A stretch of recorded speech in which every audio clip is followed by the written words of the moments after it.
अस्सलाम वालेकुम दोस्तों भाइयों यूट्यूब चैनल दोस्तों शेख 79 आज उमर पंजाबी नवी सुनी सीगा। अगर पसंद आवे शेयर ते लाइक ते सब्सक्राइब जरूर करना, शुक्रिया।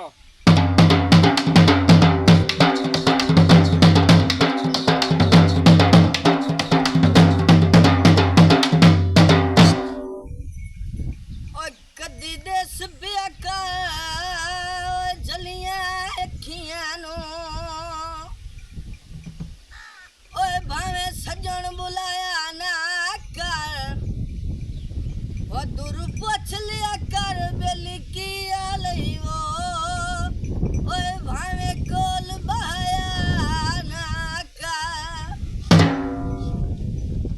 ओ तेरे कदी कदी बेली शहर अमिंदा है यो बाबा मैं तू मुख परदाया ना कर यो ਹੁਣ ਪਰ ਕਦੀ ਨਾ ਅੱਖੀ ਓਏ ਦੇ ਜ਼ੁਲਫੀ ਆਇਆ ਨਾ ਕਰ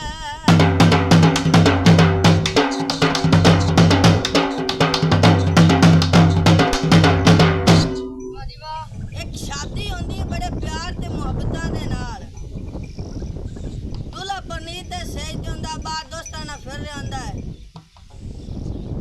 दुल्हन सेज ते बैठी होंदी है किसे दोस्त दुध ज़हर मिला दे दुल्हन दी दूल्हा सेज ते अल्लाह नू प्यारा हो गया। सुबह लोग नमाज़ा जनाजे वास्ते इकट्ठे होए न, मौलवी गुस्सा देने लगा है। मौलवी हाथ ही गाना वेंदा है, मौलवियां दा गाना मैं नहीं खाना, गाना उस खोलना जिंदा हक बनदा है। फिर दुल्हन नू बुलाया गया, दुल्हन गाना खोलने लगे, घुमैन करदी है क्या आंदी है मैनू वेल मोंदा भाई गाना इंज खुलदा है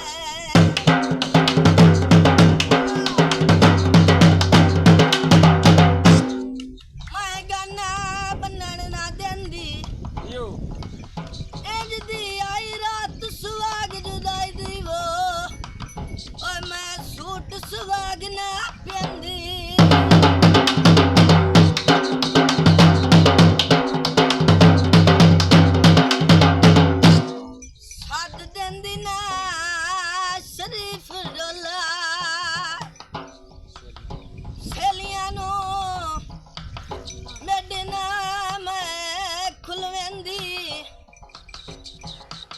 मेरे तखत नो अग चा